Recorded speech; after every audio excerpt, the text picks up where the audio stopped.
What's the crack, my happy face puller? Your host T-Talks. It's scorching hot out here in the middle of Spain, 4:30 in the afternoon, so everyone is asleep, obviously. But anyway, I wanted to take this opportunity to talk to you about Agonist Antagonist Supersets. What the hell is that? This is a popular training method whereby you perform 2 exercises back to back without taking any rest. Furthermore, these 2 moves target opposing muscle groups because you perform 2 antagonistic movement patterns. Let's take 2 basic bodyweight exercises, push-ups and inverted rows. The push-up is a horizontal pushing movement, whereas the inverted row is a horizontal pulling exercise. Put the 2 together, et voila! Not only am I going to show you 10 awesome agonist-antagonist combos you can use during your training, but I'm also going to make them hybrid. I'm going to pair one bodyweight movement with an exercise that uses an external load. That way, I attempt to put an end to the futile debate about which modality of training is better, calisthenics versus weightlifting. Do both for sake. But before you get all fired up about supersets, I would like to give you a quick rundown on the pros and cons of using supersets. That way you could make a more informed decision about whether supersets can have a place in your training. When it comes to the value of supersets, there's really no definite answer. So it all comes down to your personal circumstances and what your specific goals are. Strength is a skill, and skills are better practiced when there is no fatigue involved. In that case, traditional sets with low reps are ideal to maximize strength. Given the fatigue-inducing nature of supersets, you are more likely to drop the intensity to a level where perhaps you are not presenting your body with sufficient overload and stimulus. Beginners require more time to rest to recover metabolically. When fatigue starts creeping up, as it typically happens with supersets, the chances of a technique breakdown skyrocket. Supersets are safer for movements that primarily target the upper body or when they involve single joint exercises to isolate certain muscles. On the other hand, if you're a busy person and you can only afford to train for about 30 to 40 minutes at a time, supersets are great to achieve more total volume, which is perfect to get yourself out of the gym faster. Supersets are a great alternative to traditional steady-state cardio. They burn tons of calories in a short period of time, and you are still practicing functional movement patterns under load. Performing back-to-back opposing movement patterns is a good way to avoid muscle imbalances. Supersets are not the only way to accomplish this, of course, but if you're a beginner and you don't know how to program training blocks, agonist-antagonist supersets force you to keep things balanced. If supersets are something you genuinely enjoy, knock yourself out. However, don't fall into the trap of thinking that only because you cram more work into a session, your gains are going to be somehow better. A certain level of intensity is always a factor you must consider to elicit physiological adaptations. If you're watching this video right now and you are excited to get to the 10 awesome supersets that I'm going to show you now, please subscribe.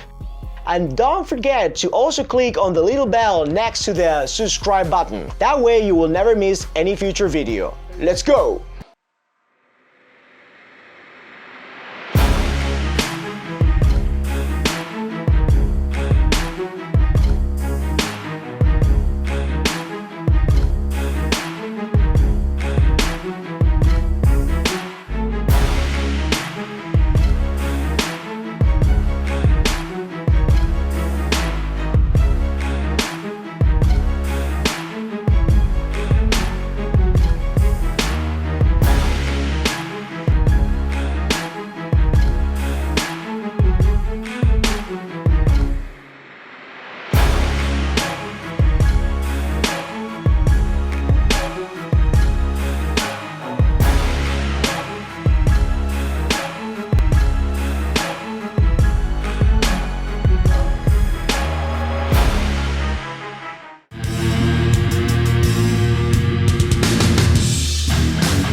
Are you listening? Damn.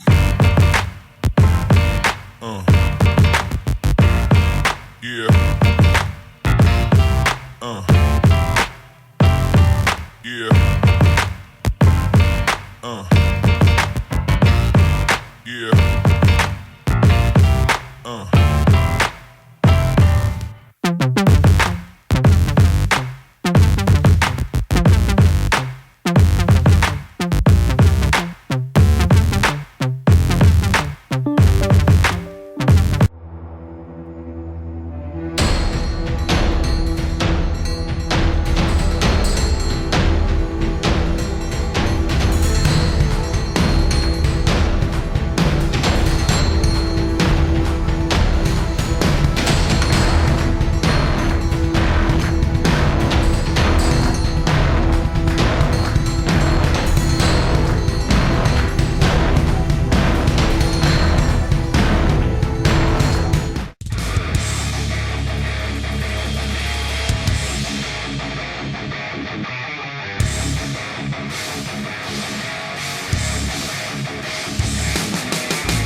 I really hope you found value in this video.